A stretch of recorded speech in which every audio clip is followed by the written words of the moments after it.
هيدرا سيرفي ويا هيدرا سيرفو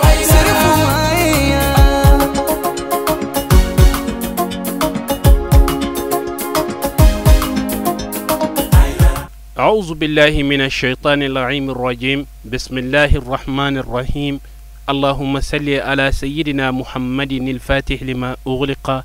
والخاتم لما سبق ناصر الحق بالحق والهادي إلى صراطك المستقيم وعلى آله حق قدره ومقداره العظيم. وبعد السلام عليكم ورحمة الله تعالى وبركاته. بل ما شريفلا جبرني لجبو أمبو فوق والموندو أمبي الله سبحانه وتعالى دلي ألك كسينا كهنا ناك بركة جدلي ألك أو كنن أو بلا جلين كرن كرن يلا أو منون سغلن به واجلو كنكونوني واتينا alam sado novembre kalot le bisaba samba fla anitan wulun fla no bena rabiul awwal alet le tanin fla suma no be ben alakra sallallahu alaihi wa alihi wa sallam ale bangeli suma sango sa no wati sira o be nyina maya jamana kono fambela jelen fe ka keni nyinantai ankramol ani anga sherif kene sherif ali badra haidara jamiatul ansar din kabolo fram mimbe kita kaufe no ye kita section ye uye cibla ankra mo sherif ali badra haidara ma wala saka seka tuka molu nyenama ya uye nyinantaye atako flanai barain kun folo damina na ufe uboraka ankra mo kumbe depuis dugu dondala ka sense ka donai dugu konnana inafo awire kun nyebe ala chogoya minna uya sense ni chogoya ina foka na se uyere kun ka aywa ma bismillah yoro no ye kita tribunier usele nkene kono bismillah kuma munu fora dakurnya fla hanga jeko o lami nyonfe almamu tokola comme anga nyama ama yanzoro no yusufu na makaketa invitation foray mais absanya lojuro kacha amai kenaka okma neba ajorofa ode jumay e ka ankara mo bismillah andege ana andogo kita do kolo kaya nani jaraye aboyena ama doluma dodo parce que ala ki garjige nunu na o here dodi donc ame ala woli mondo no o here oye almamu ka fay sifu tokola mbitla ka usazali fo ani anga tokroba no Sayyid Sharif Usman Badra Haidara ani aka dembaya be anga foli fa be kada munga ukera yele ka Cherifla korota ukera sababu ye ka Cherifla don ukera sababu ye ka Cherifla di ka bonya di Cherifla ma Cherifla yoro abeka kana dugo ke nindunyi no ye Usman Seru madan handla ka duyi abeka kana dugo kai parce que ni hera soro mo fe imanga nganyina ko donc o ko dugo ba amulo ya me dugo ko shunitli o kene yele ka Cherifla dira o kuma me dugo ko shini kenaya ala ko danuma alaka hera ka anuyi hal saraka alaka na jugu bana alaka na jugu seula krana sokoso sandra su Bismillahirrahmanirrahim. Sallallahu ala sayyidina Muhammadin wa ala alihi wa sallam tasliman katsiran ila yawmil amin. Wa assalamu alaikum ya ikhwatal iman. Wa alaikum salam. Ambi Allah tanu kala fu kala wali mando kala barkada. Kabebi le 31e mois 2017 kita konnala ala fule ko kala wali mando ala barkada amban sindi ni atto barka may kisi nema chama ina fe ako ke dambe wala swada maka no Muhammadu alayhi salatu wasalam ala ko Muhammadu min chikuna ko ma arsalnaka ila rahmatan lil alamin ala yamin dabo jena tige ma bela jile kan nema solo dina woni adama do ka fara baka onka ambe kisi nema chama ina la fe ke aka nasu dino bela jile anaka sahaba nyimo ani minu sona katuwa ko ni bara nyuma kele fo kata sella harado ko fe ka o bela jile fo islam ya ka foli o de ala ka kishi ke ne na o bela jile ka ayini ala fe sigi nyona chama ala ko jira ne awla ala kan sabo dama ala ka sababu nyuma kanyi ala kan kuna dia ma janti ambulo ni wati konnala doro ka bonya barkada atigoyi ka fulla se politigo ma no de ame fulu folo ala sona ma ka ansigoro sabati ka be kitami konna ma be ulada ina ame fulla se adu tigima salo ni Allah subhanahu wa ta'ala ka je we an kumbe ni kenen konnala nu ka jamo bela jide muslim bela jide o nani Allah subhanahu wa ta'ala ka o je kili Allah subhanahu wa ta'ala ka de présentant no de mamunu do nola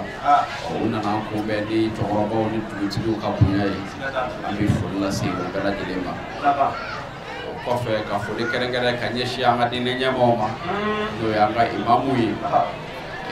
ta imamu ambi fulla si ama ka representa bora ka bismillah kenen konnala ba fo danti fuli mina ko fe kita ma ba bela jili adu tigo fara adu de bela jili ka ani ma koroba minu ye kenen so ni sigoro en so kana fara ka ulada ina ambi fulla si abela jili ma kerengere ne ala anna ku yemi no de jamiatul ansardin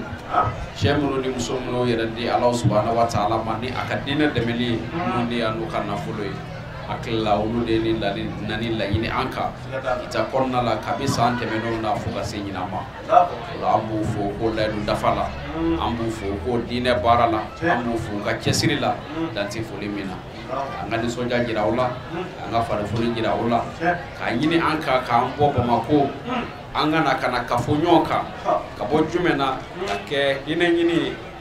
ni kiepela jili ni islamé bela jili no de Allah subhanahu wa ta'ala ka dine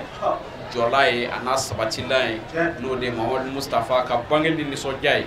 otuma ngana je ko ke nyonfe ko ambe fulla se uma dati foli mina wali nyundo ko barkada dati wali nyundo mina ko fe anya banga sécurité wala no anga porteur d'informe salu ala sona ma wi an kumbeta o ka commissaire ay punya baka salu antinyina ambi fulindo aparake nyonda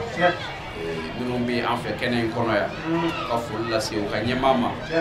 l'islamia be anaka kelia toy kala bantuli ka fulla si o yeru fenema o lumino yo ka barapla kana fara anka kenen sécurité si tugo mina ka rasure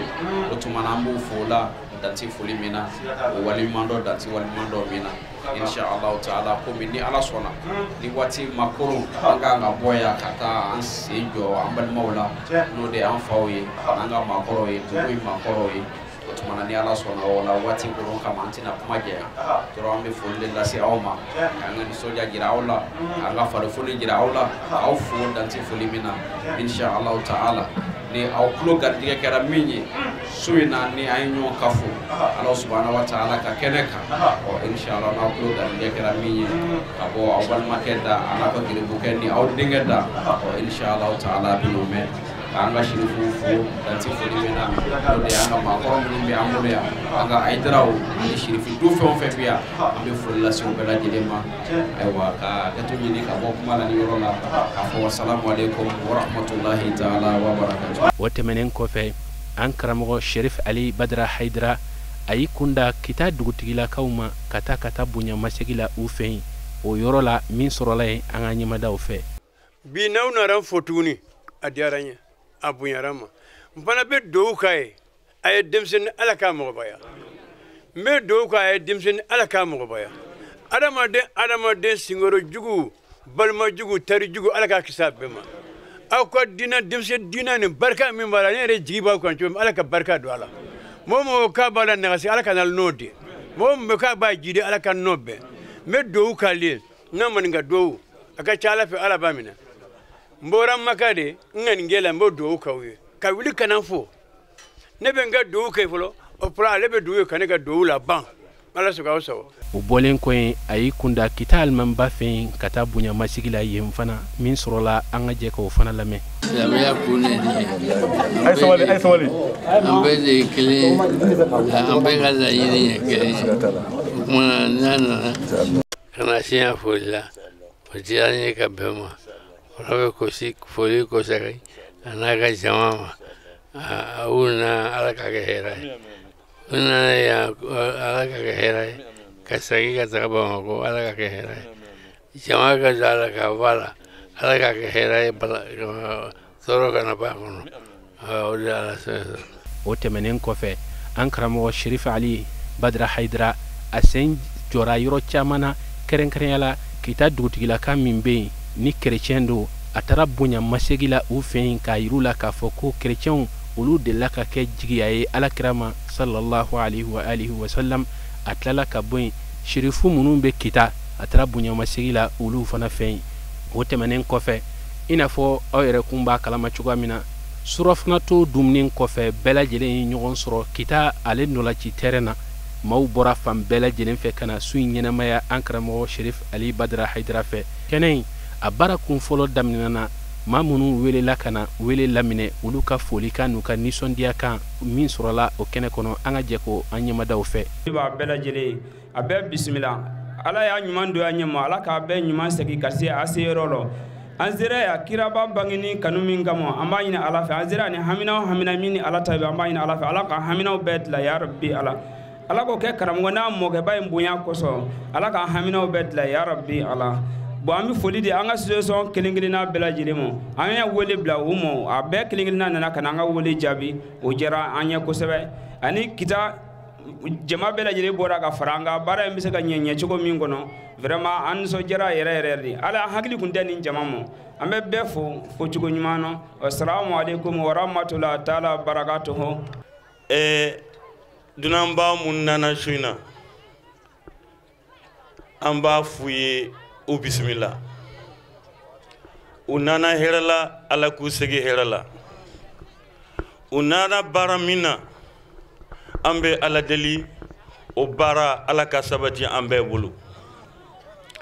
ninsu barka mai jama munana annana nison jadila ka ke nison jakono annani hamidoye mo kelen mumbe ya ambe ni hamide nana amba nyini Aliou Badara fe aka duwawu ke anga hami kelen alaka a time kita ambe herade nyini kitaye ambe ala deli aka ala deli anye kita ambe hera mu nyini alaka nogoya kitaye demisenu fengo fe mumbeya muso fengo fe mumbeya chokorba fengo fe mumbeya silameya kita kono bi atara yorojan ne nison jalendo ka fo demisenu fitini udona silamiyala ala barkalana afsadin barka ambe do kawi niye mokobade min ka mokobaya danti ala nga aw nyebe feni fitini do de la min ka bon ata tonya do nimbora so min kono o de sufia soyi afaye soufide afaye leader religieux donc oui soufide amoke soufié ayre soufié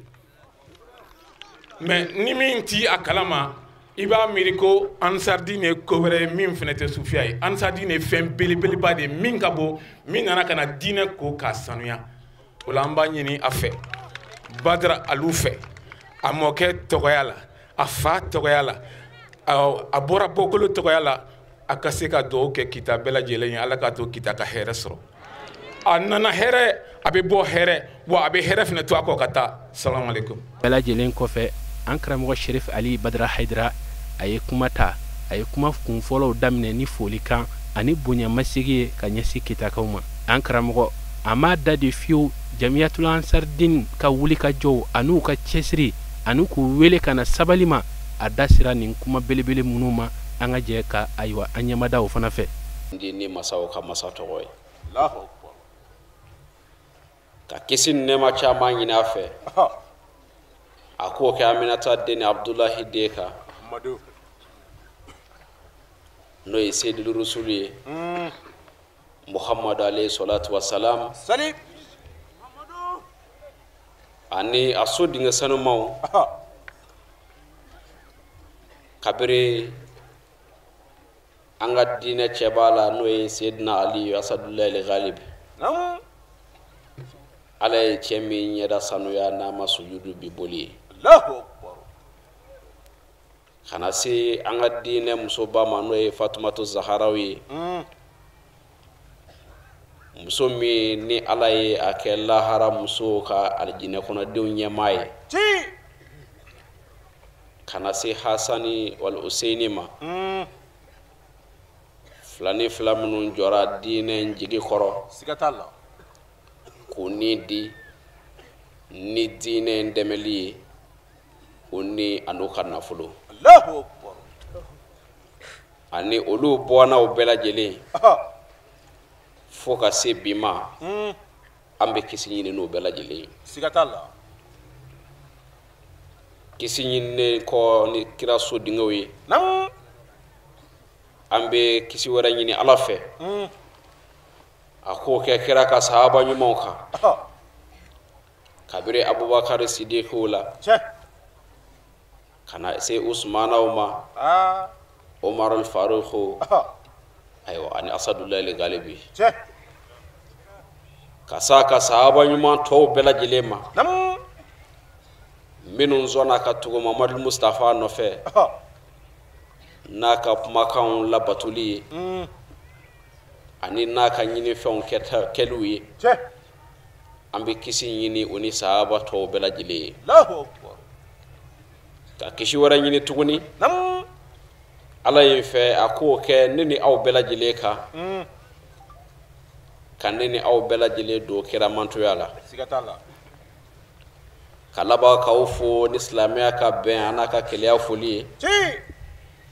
no de assalamu alaikum wa rahmatullahi ta'ala wa barakatuh wa alaikum salam wa rahmatullahi edra amba nyini ala fe kita ka usuina ansigira ale ala ka kira Muhammad Mustafa minga bangede togola ka be le 31e mois 2017 amba nyini setigi ala fe siki ansigira ala herela amba nyini ala fe ala kan mawuli amin la nyino ye menye no de here soroli ni kalo barka may konnala ani ni su barka may na amba nyini ala fe ala ko kene ni awi amin ambi sira toro ko mununya ya rabbi ama ala ka duwanu luce amin de kumbi mawo maka ni sigiro na amba nyini ala fe ala ka ke sedul khalki bunya kama ala ka de ko nunu wuli amin ambi here o here nata jinya kono ni lahara ya rabbi ama ala ko no yani ni awi amin ala kana sala ke jinya amin bana bato munumbi ancela ya rabbi ama ala ka kenya di umma amin minu ma yan soro nu ngani biya ama nyini ala fe ala ka lafiya di islamé bana bato bema amin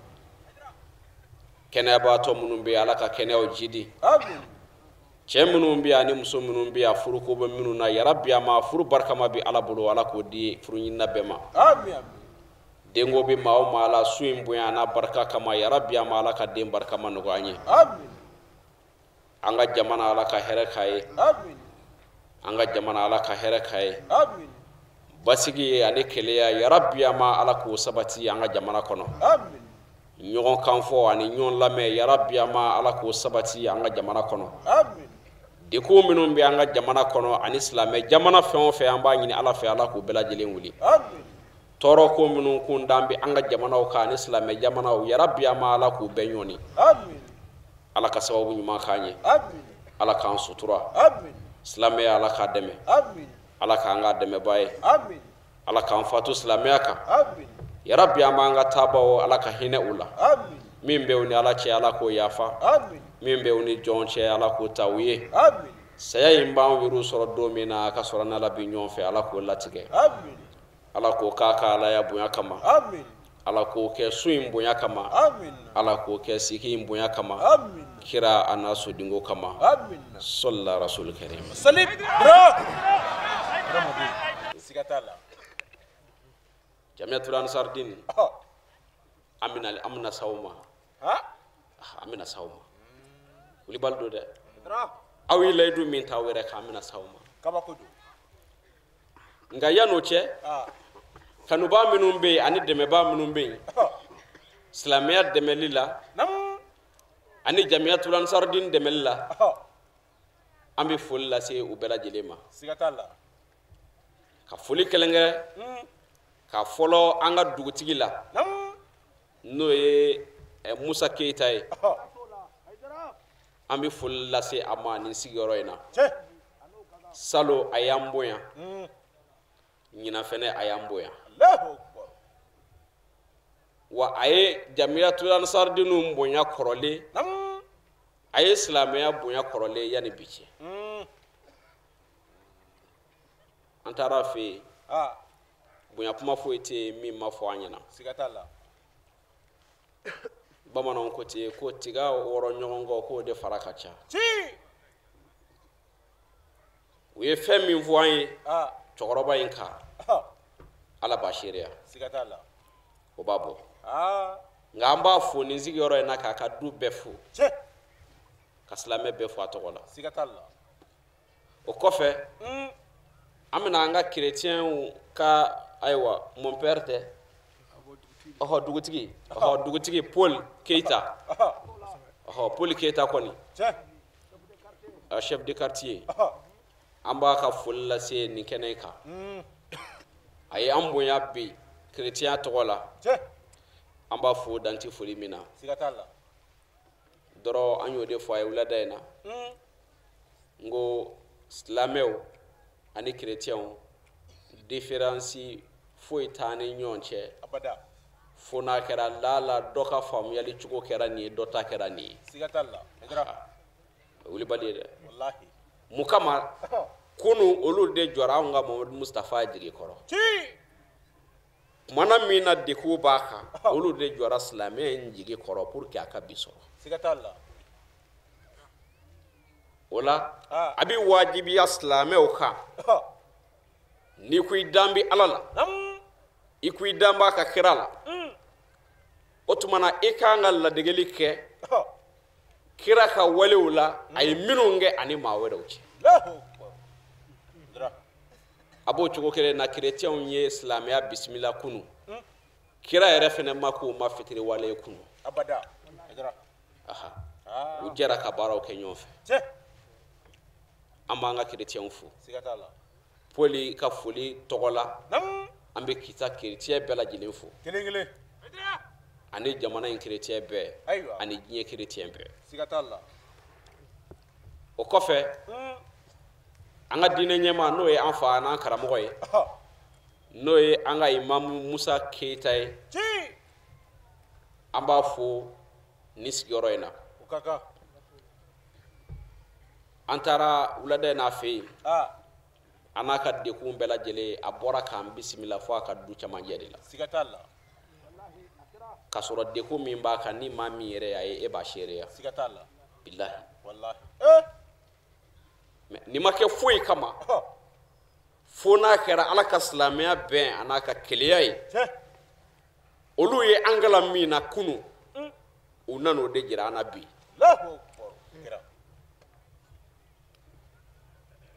note jigina foy kundalela abada de ko min ba ka ambato yana mbi se aforanye ay dugo nyina ay dugo ke afole anye no man bale antara wa ayere bora kan bismillah fo aka du kono foyti obo boyala abada foyti obo min be adama de bolo ebo de di no dira ala ka dine mako bi mina abo soro ulbaldo ambanga imamu fu kan fa fu kan karamo fu ka ka du de bela jelen fu ka dugo ino e kitay almami fɛn fɛn bi a ko bela jelen fu an karamo to wala no e Musa Keita ye kelengele o kɔfɛ an ka diinɛ bolofara minnu bɛ yan n'o ye silamɛya diinɛ dɛmɛli o bolofara tɔn minnu bɛ yan an ma taabolo bɔ taabolo la maa o maa dara la ko Ala ye kelen ye Muhamadu y'a ka ciden ye an bɛ foli lase a bɛɛ ma kɛrɛnkɛrɛnnenya la an ka sufiw ka ɲɛmaa bi an fɛ yan n'o ye Sheikh Kabina Keyita ye an b'a fo a bɔra ka kumakan barikama min fɔ an ɲɛkɔrɔ sisan an b'a fo la danti foli min na a ye min fɔ a bɛ faamuya hakilimaw b'a dɔn sufiya dɔwɛrɛ tɛ maa min sɔnna ka da Ala subhanahu wa ta'ala la k'i yɛrɛ koloya ye k'i ka fɛn bɛɛ bɛn a ma maa o maa sɔnn'o ma i bɛ wele ko sufi o kɔrɔ ye i dalen kɔrɔ ko Ala in na k'i tilen an b'a fo a ka kumakan barikamaw la a ye minnu fɔ an ye o kɔfɛ an ka autorité maaw n'o ye conseiller an ka maire ka conseiller a bɔra ka kuma ayiwa maire bɛɛ lajɛlen tɔgɔ la kita maire a bɔra ka kuma tɔgɔ la an b'a fo danti foli min na o kɔfɛ dɔgɔtɔrɔw fana ka ɲɛmaa bi yan an bɛ foli lase a ma danti foli min na an ka jamana n'o ye autorité tɔw ye tuguni porteur d'uniforme polisiw salo u y'an kunbɛn u ka commissaire a ye a ka éléments bila ka na kɛnɛ in dilan bolo salo ɔ ɲinan fɛnɛ a kɛra ten an kunbɛn yɔrɔ la u kun bɛ yen o tuma na an bɛ foli lase u ma u k'o déplacement la u ye min kɛ jamana tɔgɔ la an b'o fo danti foli min na o kɔfɛ an bɛ nabaga cɛman n'a musomanw an bɛ aw bɛɛ lajɛlen fo su in bonyali la kɛnɛ in bonyali la n'a karamali la an bɛ aw fo danti foli min na a Jamiatul Ansardine a kan k'aw bɔ ko diɲɛ bɛɛ bɛ k'aw de ladege bi wallahi diɲɛ bɛɛ bɛ k'aw de ladege bi karamɔgɔ ko la diɲɛ bɛɛ bɛ k'aw de ladege bi ni a ka cotisation bɔli ye diɲɛ bɛɛ bɛ k'aw de ladege ni a ka organisation kɛcogoya ye bi diɲɛ bɛɛ wallahi nin kan k'aw wasa a juguw dan bɛ aw la hali n'u t'aw fɛ o b'aw bɔ o kan k'aw bɔ nka n y'o de fɔ n ko Ala t'a bɛɛ kɛ aw ye yan dɛ ayi salon n y'o fɔ n bɛ segin o de kan a y'aw cɛsiri dɔrɔn a bɛ baara min na a ka dɔ fara a kan n'o de ye ɲuman kɛli ye adamadenw ye ani aw yɛrɛw jogo donni ye ani sabali ani muɲu ye wulibali don dɛ a ye sabali a ka muɲu a ye sabali a ka muɲu an filɛ place min na bi aw karamɔgɔ filɛ place min na ni sabali ni muɲu tɛ foyi kun t'a sigi yan wulibali don dɛ o la a denkɛ b'a profiter k'a fɔ aw ye hali bi a ye sabali a ka muɲu aw karamɔgɔ nɛnini minnu bɛ kɛ a karamɔgɔ dɔgɔyali minnu bɛ kɛ nkalonjugu minnu bɛ da a la internetiw sanfɛ réseaux sociaux kan diɲɛ fan naani bɛɛ lajɛlen n'o ye antenne sanfɛla ye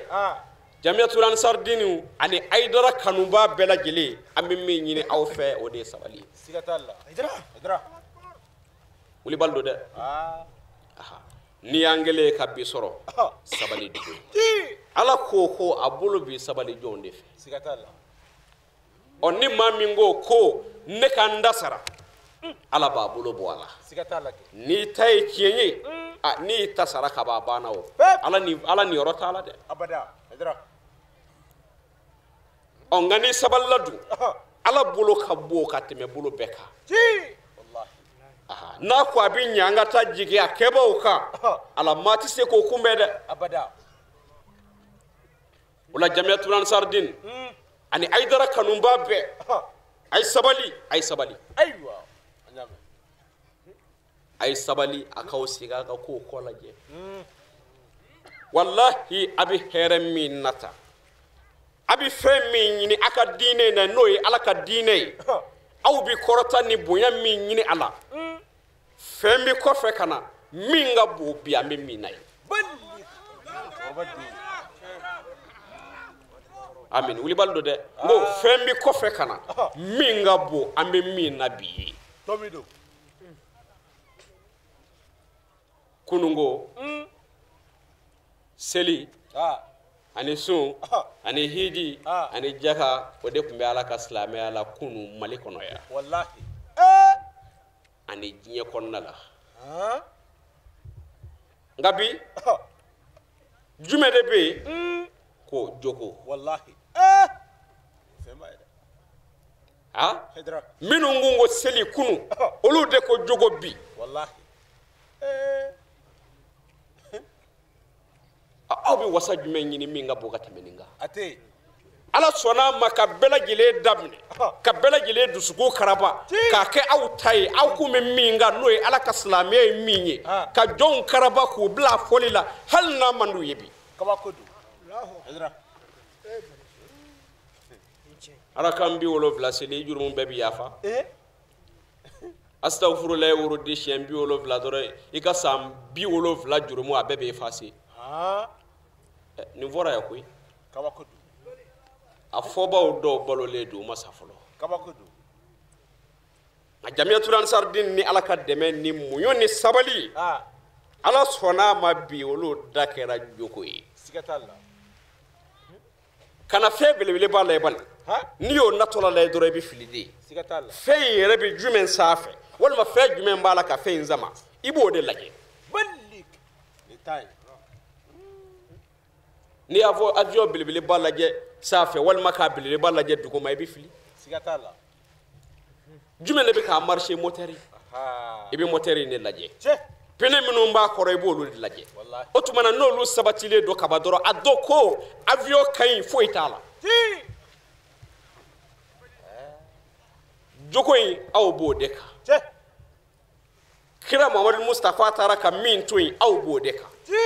ni aw karamɔgɔ ka sabali ani minnu fɔra la ka sabali ka se bi ma ala sɔnna ma laɲini ye min ye n'o de ye jogo fɔli ye bi bɛɛ kɛra fɔba ye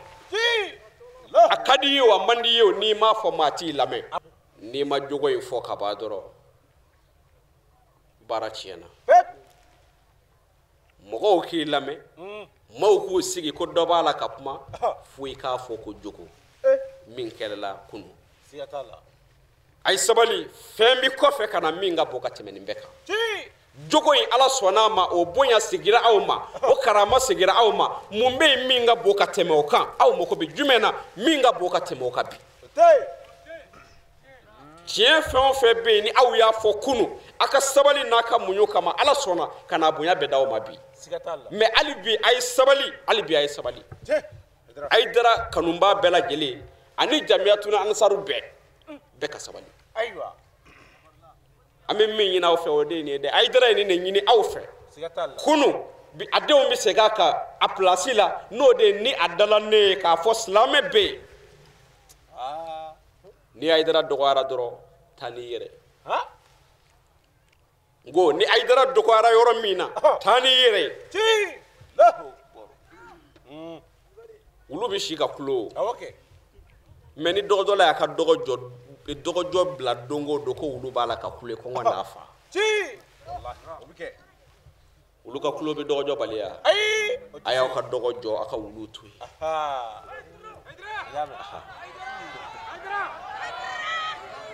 mɛ a se ye dugawu min ye a se ye dugawu min ye an kɔni b'o laɲini aw kan a ka sabali kɔfɛ a ka sabali kɔfɛ an bɛ dugawu min ɲini aw fɛ o ye ayidara ye min ɲini aw fɛ ka kɔrɔ a ye sabali a k'a fɔ dɔrɔn min bɛ yen dɔrɔn ko ala ka tiɲɛ dɛmɛ ayidara ye min ɲini kunu nin de don wa bi a bɛ min kan nin de don a ye sabali a ka dugawu jumɛn kɛ ka da kan ko ala ka tiɲɛ dɛmɛ hali bi o kɔfɛ dun ko ni jogo minnu y'a ɲini k'a fɔ sa k'u bɛ n gwara da ala ka silamɛya la a y'o dugawu ɲini bi su in barika yɛrɛ bonya kama kɔni ako ŋaniya siri Haidara ye a n'a ka denbaya ani silamɛ bɛɛ lajɛlen ye ko maa o maa de kɛn bɛ ka pilansiri Ala subhanahu wa ta'ala ka diinɛ kama ko i bi ngwara da la n'i ye faama ye an b'a ɲini Ala fɛ su in bonya kama yarabi a ma i ka faama ye Ala k'a tiɲɛ n'i ye waritigi ye i ka wari ninnu bɛ bɔ yɔrɔ min na a ma dogo Ala la dɛ abada an b'a ɲini Ala fɛ o wari ninnu bɔ da yarabi a ma su in bonya kama Ala k'a bɛɛ gere n'i ye karamɔgɔ yɛrɛ i ka dɔnni a b'i kunkolo min na Ala de ta y'i ye ka tɛmɛ i kunkolo kan an b'a ɲini Ala fɛ yarabi a ma su in bonya kama i ka dɔnni Ala k'a nagasi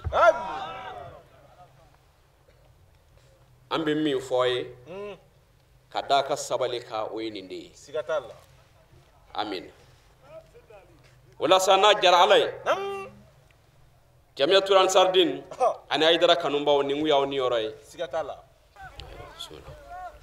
Au nom d'Allah le tout miséricordieux, le très miséricordieux. An sindila ni Ala subhanahu wa ta'ala tɔgɔ ye tuguni si an ko sinzira n'a ye ka ban a tɔ da k'an karamɔgɔ Paix et salut sur Mohammed, notre prophète et toute sa famille. ko ka kisi wɛrɛ ɲini tuguni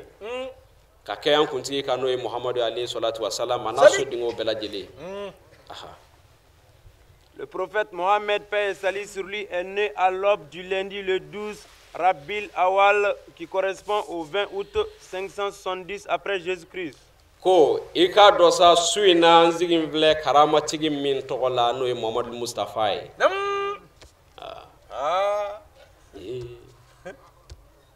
cɛ min tɔgɔ fɔlen ni dan t'a la bonya ni karama bɛɛ lajɛlen de bɛ nin tɔgɔ kelen in kɔnɔna la Ala sɔnna ka karama kɛ nin tɔgɔ in kɔnɔna la Ala sɔnna ka mahaba kɛ nin tɔgɔ in kɔnɔna la ko an sigi filɛ Aminata den ni Abdulahi den min tɔgɔ la i k'a dɔn ko a ka bangeli bɛnna dɛnɛndoya dɔ de sɔgɔma joona ma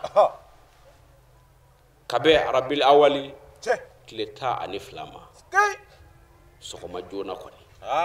kitabutigi ko ten a ka bangeli bɛn n'o de ma ko ka bɛn kalo ma tubabuw sa n'olu k'u b'u ka dati di olu n'u ka dati di ka bɔ ayiwa farafinw da la ko ka bɛn dati ma dati min ni o bɛ tali kɛ comment dirais-je le 20 août 570 après Jésus-Christ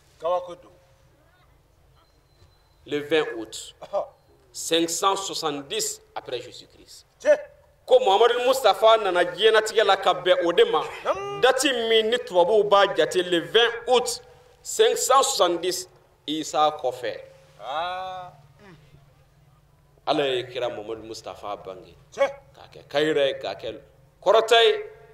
diɲɛ bɛɛ ma k'a kɛ kɔrɔta ye silamɛya ma an karamɔgɔ cɛba in bangeli sa an b'a fɛ bonya minnu b'a la a bangeli kɔnɔna la sa Ala subhanahu wa ta'ala ye karama minnu kɛ n'an da sera ka min fɔ an karamɔgɔ an b'a fɛ i k'i da mago la joona wulibali do dɛ Certaines merveilles qui se sont accomplies durant sa naissance sont les suivantes. La première, tremblement de vastes salles de Kisra. La deuxième, les eaux de lac de Tibériade en Palestine ont séché. La troisième, le feu de Perse en Irak s'est éteint. Et l'on disait qu'il ne s'est jamais éteint depuis 1000 ans. Aïwa, ko kabi kira ka bangeli bonyaw la ko ma nya tugo ɲɔna Ala ye kɔrɔta ni bonya minnu k'a kɔnɔna la kabiri olu la k'a fɔ Muhammadu Mustafa nana ɲɛnɛmaya kɔnɔna la ko Ala ka cɛba in nana ka ninzanuma in nana ɲɛnɛmaya kɔnɔna la Ala ye bonya fɔlɔ minnu kɛ k'a kunbɛn ni dɔnnibaaw sera ka dɔ sɛbɛn minnu na olu dɔ de filɛ nin an ye sabataw la o saba fɔlɔ kɛra jumɛn ye tremblement de vaste salle de Kisra n'o ye Kisra masakɛ so binni ala y'o kɛ bonyaba ye k'o kɛ seydul khaliki ye siga t'a la k'a jira masaw la sa ko masaw ka masa o ye masa dɔ sugandi min ka bɔ ka tɛmɛ o kan o kumana n y'o bila ka na ɲɛnamaya kɔnɔna la aw ka nin masakɛ so minnu jɔlen don diɲɛ masakɛya kama ni a ma miiri k'a fɔ ko masaw ka masa bɛ yen k'o bɛna aw ni minɛ o tuma na n ye masa dɔ bila ka na min bɛna aw mara min bɛna ale Alahu subahana wa taala jira jɔnw na o la sa n'aw ka so doga ka bɔ yen i n'a fɔ a ma deli ka jɔ siga t'a la a ye dugukolo yɛrɛ yɛrɛ so min jɔlen bɛ yen n'a san b'a yɛrɛ kan ni maa t'a da dɔn k'aw so bin ka pepewu kabako don ni seydul khaliki bonya a ye filanan min da o kan ni kitabutigi b'a fɔ a ko k'i k'a dɔn ko ji dɔ tun bɛ yen o tun bɛ a tɔgɔ Tiberiyad n'o ye Palestine jamana ye i k'a dɔn ji min tun bɛ yen ji in tun tɛ ja fiyewu tilema kun t'a la samiya kun t'a la diɲɛ waati bɛɛ lajɛlen nin ji in tun b'a nɔ la Palestinikaw tun bɛ nin ji in de sɔn n'u kungow gɛlɛyara ni dugu kungow gɛlɛyara ni fɛn minnu kɛra i n'a fɔ a dɔw tun bɛ anw yɛrɛw fɛ yan cogo min na bamaana hali sini a dɔw bɛ yen kungow bɛ taa fɔ ye dengow bɛ taa fɔ musokow bɛ taa fɔ hami bɛɛ lajɛlen bɛ taa fɔ siga t'a la o ji in de tun bɛ Palestine nka ji in b'a la ka boli ni hɔrɔma min ye o tigi nali ye a b'a la ka boli ni bonya min ye n'o de ye ji min bɛ an bolo ala y'a d'an ma cɛ min kama ni a nali ye sa ala ko n'a la sanuyali kɛ Palestinikaw ye ni ji in jali ye k'a bɔ aw fɛ yan pewu aw tɛ taa aw dama kasi ji la tuguni dama kasi yɔrɔ nana ni a y'a dɔn siga t'a la n ko dama kasi yɔrɔ nana ni a y'a dɔn n'a sɔnna Mamadu Mustafa de ye dama kasi yɔrɔ ye ka jira ala la ni wulibali ye dɛ dama kasi yɔrɔ don n'o bangeli ye ala sɔnna a ma ka ji in diya a sabanan min ni kitabutigi b'o d'a kan a ko i k'a dɔn ko tasuma dɔ fɛnɛ tun bɛ yen tasuma in tun bɛ Pɛrisiw de fɛ yen bi n'o ye Iraki jamana ye ni an b'a dɔn Iraki la nin tasuma in kun mɛnɛlen dɔ ye fiɲɛ t'a fa ji t'a fa bɔgɔ t'a fa san 1100 caman walima san 1000 ani kɔja yani Mamadu Mustafa bangeli cɛ nka i k'a dɔn Mamadu Mustafa ka nali ɲɛnamaya kɔnɔna la ala y'o kɛ bonya ye k'o jira Irakiyɛnw na k'a fɔ a bɛ kalo min kan n'o de ye tasuma labatoli ye k'a fɔ o ye ala ye aw bolo walima o bɛ se ka mako dɔ dilan aw ye min tɛ alaba yɛrɛ ta ye a k'a dɔn o ye kalo ye barisabula min na cɛ min bɛna labɔ c'est-à-dire cɛ min bɛna ɲɛnamaya kɔnɔna la o de bɛna jira aw la ni Alahu subahana wa taala bɛ sɔrɔ cogo min na a ka nin bato ninnu bɛ se ka dabila cogo min na a bɛ se ka hɛrɛ sɔrɔ cogo min na ka sɔrɔ a ka tasumaw tɛ من الفرد الله من الجبار الله من المحيي الله من الكافي الله من الواحد الله من الشافي الله واحد الله لا اله الا الله محمد رسول الله الله اكبر ادرا امين كوين بسكي مساوكا مساتالا sigatala ay buyati fuite na lete abada ay nin jiw jiya ay nin zanga so nunun bi i k'a dɔn ay nin tasuma nunun duga ni Muhammadu Mustafa ka bangali ka jira nin dugula mawla ka jira diɲɛ mawla k'a fɔ ko kira in nalen ɲɛnamaya kɔnɔna la ko nɔgɔ minnu bɛ yen fo ale ala k'olu jɔsi ka bɔ yen sigatala kira ni jumɛn ye kira in bonya jirali ye ni jumɛn ye kira in kanu jirali ye ni jumɛn ye k'a fɔ ko nin de ye anw labanna maaw kandaba ye o la anw bɛ jumɛn wɛrɛ ɲini ala ka nin bonyaba in bɛɛ kɔfɛ ka jira anw na ala ka nin huruma ko in bɛɛ lajɛlen kɛlen kɔfɛ ka jira ne ni aw la anw bɛ jumɛn de ɲini sa fo n'a kɛra k'an yɛrɛ bɛɛ di Muhammadu Mustafa ma aw wulibali don dɛ ka an yɛrɛ bɛɛ di a ma pour que an bɛ se cogo min na ka ala sɔrɔ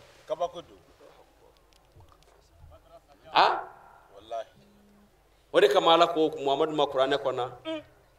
a ko a f'u ye n'u bɛ ne ala fɛ dis si vous aimez Dieu suivez-moi. Dieu vous aimera alors et vous pardonnera vos péchés. Qur'an kɔnɔna la o kama ngo an ka kan yɛrɛ di kira in de ma mu kama ala ko de Muhammadu a f'u ye ko n'a sɔrɔla tigitigi o dusukun na wulibali do k'a fɔ silamɛw do k'u bɛ ne ala subahana wa taala de fɛ Muhammadu a f'u ye ko n'o ye tiɲɛ ye dɛ u ka tugu e nɔfɛ n'u sɔnn'o ma k'a fɔ k'o ye tiɲɛ ye u tugura e nɔfɛ o tuma na Muhammadu a f'u ye ko ne yɛrɛ ala bɛ k'u fɛ ɔ ni ne ala kɛra o fɛ sa n na yafa u ka jurumuw ma n na hinɛ o la kuranɛ ye nin de fɔ o la kira ka mawuludu kɛli kira bonya jirali an b'o kɛ de ka surunali don ɲini an yɛrɛw ye ɲɔ tɛ i y'a kɛ i ma kɛ o ala y'a kɛ ka ban ka wasa ala n'a ka melekɛw bi sɔla kan sanba joli yanni bi cɛ e b'o da dɔn nka ala y'o fɔ kuranɛ kɔnɔ dɛ nka e t'a da dɔn o tuma na ala y'o bonya min kɛ ka kira ka kusamandiya min jira k'a jira n ye nin cɛ in de kanu ɔ e k'i ka kanu fitinin jira o la i tɛna dɔn k'i b'o k'i yɛrɛ de kama n'o tɛ e sɔnna e bana o ala n'a ka melekɛw tilala la ala ka jɔn ɲumanw y'a kɛ an karamɔgɔ o dalilu suruma di joona an ka tɛmɛ La célébration de sa naissance. Ko i k'a dɔn Muhammadu Mustafa ka nin mawuludu in célébreli n'o de a bangeli nisɔndiya anniversaire kɛli Al-Sakawi a dit ko Sakawi ko la célébration de la naissance a commencé après les 3 siècles. Ko i k'a dɔn ko Muhammadu Mustafa ka bangeli nisɔndiya ko a labɛnni n'o de y'a ɲɛnajɛ kɛli a bonyali ko i k'a dɔn ko a daminɛna kira fatulen kɔ san 300 Muhammadu Mustafa fatulen kɔ san 300 a baara in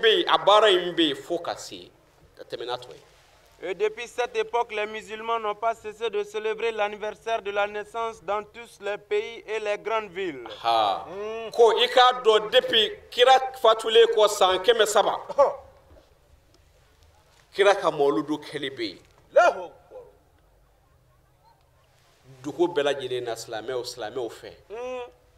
ani duguba bɛɛ lajɛlen na silamɛw fɛ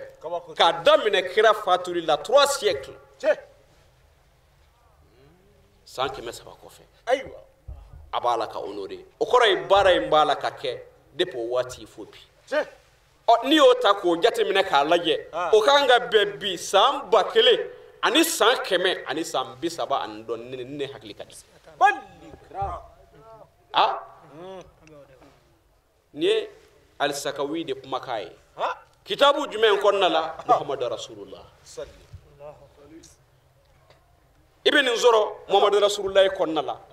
ko san 300 kira kɔfɛ kira ka mawuludu a b'a la ka ɲɛnamaya fo ka se bi ma silamɛw fɛ dugubaw la ani dugu fitininw na nin ye wulibali ye dɛ n'an bɛ sɔn an k'an yɛrɛ ɲini koyi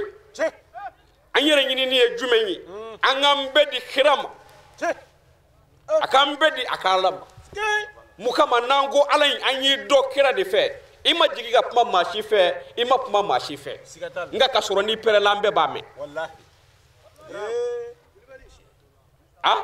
n'i ko jɔn a ye jɛnɛya dabila bi an bɛɛ b'a mɛn maa si t'a fɔ ko ala ko cogo di den maa si t'o fɔ o ni kaba pɛrɛla zan dɔ de b'a fɔ ko dɔ ka marifa ci k'a bɔra nin ye jɔnni ka maîtresse ci k'a ye jɔnni b'o fɔ yan o tuma na ni ala ko bi ko a y'aw jogo ɲa diɲɛ bɛɛ b'o mɛn ɲɔgɔn fɛ nka ala y'i ma sɔn o ma i ko n bɛ dɔw de bila ye minnu ye aw yɛrɛw ɲɔgɔn na ye dancogo la n b'olu de bila olu ka kuma aw fɛ ni aw sɔnna ka tugu olu nɔfɛ ni asono lu tama ne re ala bi kaw fe mbi ya fawma ballik idra otumana mu mawmbulu mumi awngolo nambi ala fe mumi ambolo namba nga dine fe kamba la atnyeka asebe sebe la munde bi ambolo ni anyere bedeli tekira mai kaba do e ka moldo keli ni so jamingala re ka lebani ye joli bo kray mingi yalma yo hali yo miskala zarati sarawa abada ni milliard bo bi ka do kira ka moludu su atobara mun asda dogo kumbela adogo ko ibe milliard di ala ima foy keo ima foy ke idra asona ke muso kolo ka dima i muso sona ka wali ke uye ka toyi i ka milliard bo sarawa idra ay patron clé a koma uye koma ka milliard bi se ka patron clé uye wa abada ay chauffeur ke ladrier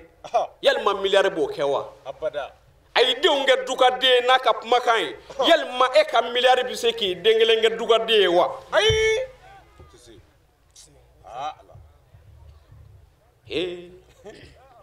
aw ka diine yoro ma jakoy abada men na ya miri ko maka madina kuyati fo larabu yiru ka du kono aba beje abu jali bi roj mena jani me kon nata ya abey ama wolo maka wa sigatala afati maka wa ababi maka maka nga d'origine nga bi roj mena jani me kono dina mi ngoni mbi buru ala sona ka di chemi ma ka chemi nga laba tigi ayo boy sigatala nga ma fo ko ika islamia ko debi ay nga mbi ala fo ka ala barka da tuni naka demew nali sigatala ko la fin et réussira pour les pieds ala kota ko in laba bi ala yesra jonde bulu o kore ala ka tiyen min ye de alla ba bi ademe ba o de bolo na bi ala ka diine deme ay ala ka diine deme de kaba kodu nga ala ka tiyen min ye abina bangi de wa abangele damine na atoba ala kana de sigatala o kama ngo aka aw munyu aka sabali suyi ya rabbi ama ala ka abunya dama amin wiye haya kelen fo no ye regroupement des leaders spirituels Sufiyaw Kadiriyaw Sajaliyaw Tijaniyaw bela jele farala nyoka mali kono bi ka tomba minzigi ka ke dine ndemelaye ka ke mali demelaye olu jela ka temun dota ko bela jele ka laje ka dofo ka hal ni dana foli damama o babo sigatala barsabla a foli dama abela jele de bo kono sigatala o jumende ofo ko wama arsalnaka ila rahmatan lil alamin Muhammad nous t'avons seulement envoyé comme une miséricorde dans le monde ni ala makade ko hali ni ka dakuru nyakele benani ma ko iko fo malude kero la aka doka fo isigi kumbi kene doka wa kene yire sigi kune bala kaba kodu Wama arsalnaka ila rahmatan lil alamin Muhammadu ne meti foyi kama fona kera cheuka kle umuso ni nyonche fona kera diunga ke duka diwi Muhammadu ne meti foyi kama fo femi ni otitai iko tui jeneya ka dabla shweni ka dabla namara ka dabla mafa ka dabla kalondige ka dabla nyojava ka dabla yuruku ka dabla ika do bezongania ka dabla fe bela jile ka dabla dugo kolo safe fe minum bi maw nyugo nyona sigatalla adra ala ko Muhammadu ne yi ni de kama nga wallahi ama seli foye ama sun foye ama hiji foye ama jaka foye ayala ka kuranɛ lɛban n filɛ ka aya min fɔ a ye karamɔgɔw ɲininka ni seli bɛ nin na ni sun b'a la ni yiji b'a la ni jaga b'a la o yɛrɛ to yen koyi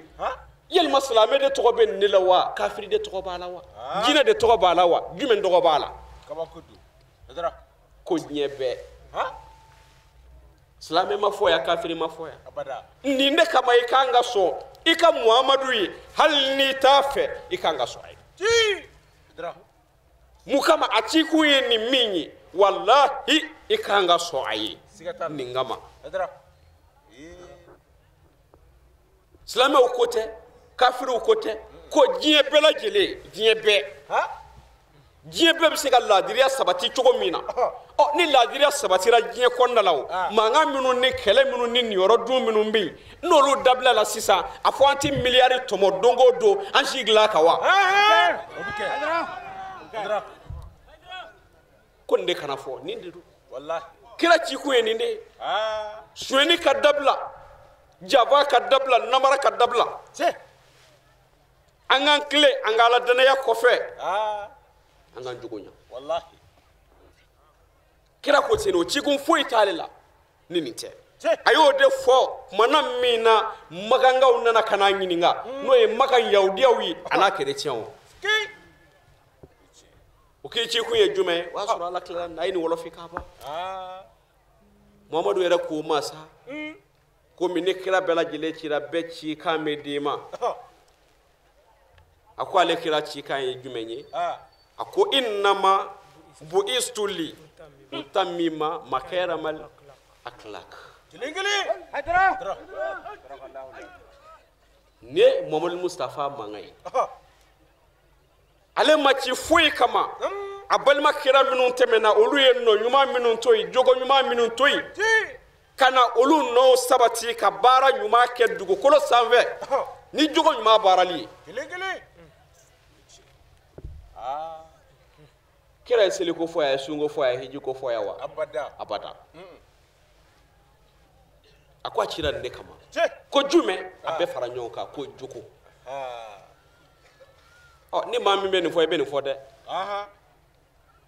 n'i bɛ nin fɔ i na lamɛn n'o tɛ n y'o de fɔ seliko an ye dɔ k'o la sa an ye dɔ k'o la seli b'an jurumu yafa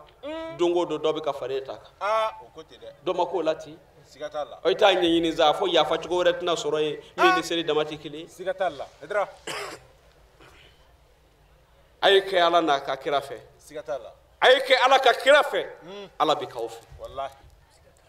a ye ala ka kira bonya ala bɛ aw bonya bilahi hali ni ko sadiri ala tɛ yen ala bɛ sɔn k'i bonya munna ni maa min ye ɲumankɛla ka ɲuman segin a ma ala de ko i sarali wajibiyara ne kan kira ci ko mana kɛ jogo min ye ni maa min sɔnna ka kira soliciter o kama ka k'a fɛ o kama ka bonya o kama wallahi ala n'i bonya hali ni ko ala tɛ yen mais n'i ye kira yɛrɛ ci ko bonya ka baara kɛ n'o ye ala n'i kɛ nin yɔrɔ ten diɲɛ kɔnɔ yan a ma ja lahara ta i bɛ nin b'o la an bɛ kuma surunya ka sababuya kɛ waati a b'a fɛ ka se sanga dɔ ma dugaw yɛlɛ waati sera sa ŋaniya minnu sirila ɲumanw a bɛɛ lajɛlen yɛlɛ waati sera sa sigi kun a waati sera walasa an karamɔgɔ ko in bɛɛ lajɛlen fara ɲɔgɔn kan i k'a bɛɛ résumé k'a kɛ dakuru ɲɛ kelen sigi yɛrɛ kun ye min ye kɔni caman fɔra la sa nka an n'a tɔ fara ɲɔgɔn kan ka wuli k'an jɔ ko in bɛɛ lajɛlen ka yɛlɛ an karamɔgɔ tɔ fara kan. La naissance du prophète Mohammed. Ensuite. Lorsque Amina tomba enceinte du prophète Mohammed, paix et salut sur lui, elle vécut des miracles du début de sa grossesse jusqu'à son accouchement. Dieu décida alors de mettre sur terre le premier et le dernier des prophètes. La naissance eut lieu pendant la nuit lorsque la lune était sur le point d'atteindre sa plénitude. C'était un lundi 12 du mois de Rabiul Awwal. Elle a accouché dans une grande et surnaturelle sérénité et a mis au monde une lumière éclatante, comme la lune dans sa plénitude, qui est notre guide et celui de ceux qui nous ont précédés. Mohamed, paix et salut sur lui, fils d'Abdullah et Amina. Il est donc recommandé à toutes et à tous les musulmans du monde entier, pour honorer cet événement unique, de se mettre tous debout ensemble. Aïwa sa silamɛw kumana min na Ala subhanahu wa ta'ala ni a ye an ba Aminata lajɔ Muhammadu Mustafa kɔnɔbara la kabako ni kabako caman de jira la a la kabiri kiraw fɛ kana se nabi ɲumanw ma sikow la ani kɛnɛkankow la minnu bɛ kɛ an ba Aminata ye Ala ka bonya kɔnɔna la kɔni. O kumana kuma la suruya la dugaw yɛlɛ waati sera ŋaniyaw yɛlɛ waati sera ko Ala subhanahu wa ta'ala nana décider sa ka Muhammadu Mustafa la nati ɲɛnamaya in kɔnɔna la ka bɛn rabil awalu tile 12 su ma ka sɔrɔ kalo bɛ a kɛ vɛziya dan na. O kɔrɔ ye kalo diɲɛ bɛ jɛcogo la ni ale Ala subhanahu wa ta'ala yɛrɛ tɛ danfɛnden min b'o dɔn. O kuma ɲɛ min ma anw n'a fɔ ko a tun bɛ i n'a fɔ kalo tile 12 su bɛ cogo min na a diɲɛ bɛ i n'a fɔ tile 12 su dɛ anw b'an ka misaliya k'o ye nka kalo in tigi bɛ min dɔn kalo ko in na anw t'o dɔn a la nka sa k'a wasa an ye ko an ka bonya kɛ ni Muhammadu Mustafa ka nali ye ɲɛnamaya kɔnɔna la kiraw bɛɛ lajɛlen kuntigi ani nabi ɲumanw bɛɛ lajɛlen kuntigi ni fɔlɔ n'u laban o ka nali ye diɲɛ na k'an k'o bonya sa an k'o bonya Ala subhanahu wa ta'ala yɛrɛ k'an bonya n'an ka wuli ka jɔ ye k'an ŋaniya jira Ala la ni seydul kaliki bangeli inshallah ka dɔnkili duman d'a ma an k'an sɔn inshallah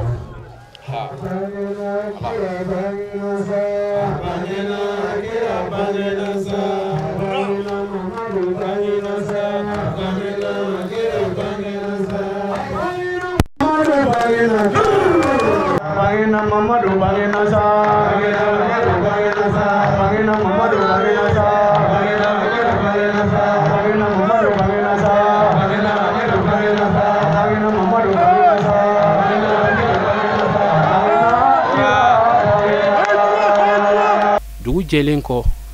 kitakaw olu y'u ka nisɔndiya yira an karamɔgɔ nali la ani a ye nafa minnu s'u ma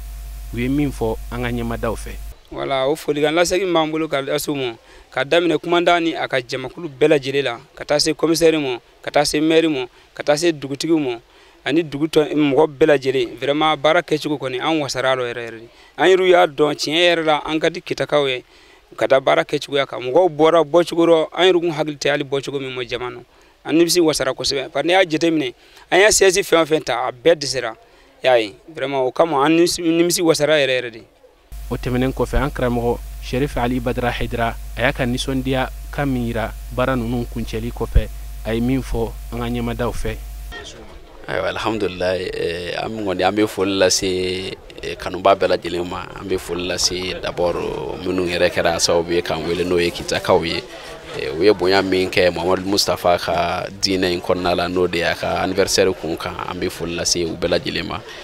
ka foli lase kanuba minnu fana ye bonyaw kɛ kabiri jiw la kabiri sumaw na ani ka se nafolow ma ka se baara bɛɛ lajɛlen ma an bɛ foli lase u bɛɛ lajɛlen ma k'an ka nisɔndiya jira u bɛɛ lajɛlen na. Vraiment an kɔni an nisɔn de jalen don dɔrɔn an tɛ se ka fɛn wɛrɛ fɔ ka tɛmɛ o kan dɔrɔn bonya minnu kɛra dɔrɔn Ala ɲɛ b'a la wa Ala de y'u bɛɛ lajɛlen kɔmaseginbaga ye k'a ɲini Ala fɛ k'an n'u bɛɛ lajɛlen sara k'a ɲini Ala fɛ maa o maa ye baara kɛ fɛn in kɔnɔna la n'o de ye Muhammadu Mustafa ka bangeli kun kan ye an b'a ɲini Ala fɛ Ala k'an n'u bɛɛ sara Ala k'an n'u bɛɛ dɛmɛ Ala ka labanko ɲuman di an ma ka san wɛrɛ jira an na k'an wasa k'an kɔrɔta ka silamɛya in dɛmɛ k'an k'a dɛmɛba ye kira n'a somɔgɔw kama sɔlala rasuli karim. An sera ka min sɔrɔ k'a lase aw ma an ka kita taama na n'o ye Mawlud 2017 kitakaw fɛ o de kun ye nin ye ka kita cɛ n'a muso k'u bɛɛ lajɛlen fo kɛrɛnkɛrɛnya la jamiyatul ansarden tɔnden minnu bɛ yen ka fara kanubagaw ni silamɛ tɔ minnu faral'u kan walasa ka se ka baara in ɲɛ u bolo an b'u bɛɛ fo k'u bɛɛ waleɲuman dɔn an ma ɲina aw minnu sɔgɔlen bɛ Cherifla jabaranin ka su ni tile lajɛli la k'aw fo k'aw waleɲuman dɔn k'Ala deli Ala ka waati wɛrɛ yira n na wassalamu alaikum wa rahmatullahi ta'ala wa barakatuhu.